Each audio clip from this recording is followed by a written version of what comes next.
All right, welcome to The Explainer. Today, we're going to dive into what might be the single most powerful asset you possess, your mental strength. I know, it sounds like the beginning of a joke, doesn't it?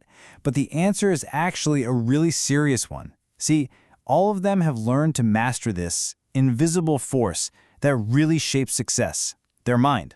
The French actually have a great word for this, le mental. So, what we're doing today is diving into the key lessons from this incredible book. It's packed with insights from over 60 interviews. We're talking top athletes, entrepreneurs, artists, you name it. And we're going to uncover what it really takes to build a strong mind. So yeah, let's get right into it. Okay, so first things first. What exactly is this mental strength that you hear everyone talking about, from pro athletes to CEOs?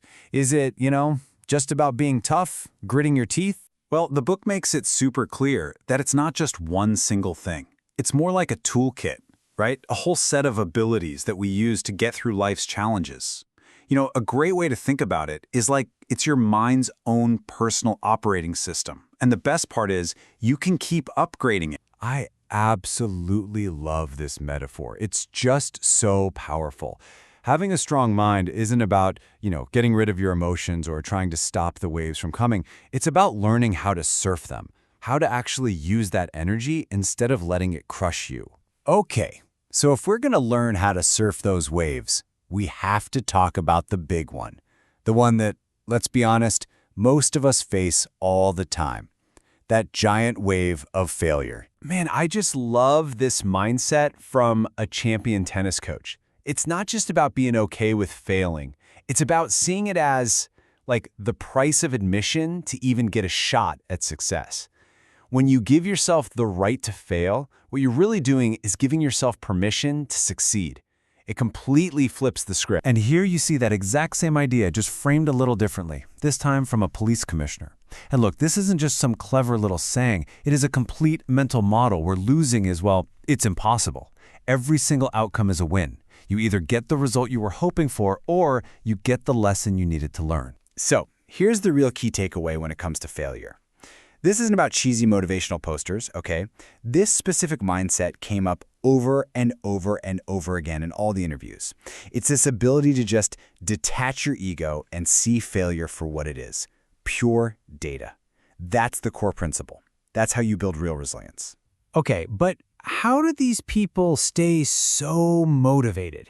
To keep trying, keep learning, especially right after a big setback. Where does all that drive even come from? Well, the book shows us that motivation isn't some big mystery. It's actually a system. Think of it like a powerful engine with 4 key parts. First, you've got passion. That's just loving what you do. Then that's fueled by purpose, your big why. Daily challenges. Those are like the small, steady wins that give you traction. And finally, your positive environment. That's the road you're driving on, It makes the whole journey so much smoother. The thing is, they all have to be working together. And this quote from a judo champion just sums it up perfectly. It's not just about raw willpower. Nope. It's the combination of your inner game, that's your enthusiasm, your sense of meaning, and your outer game, which is all your preparation.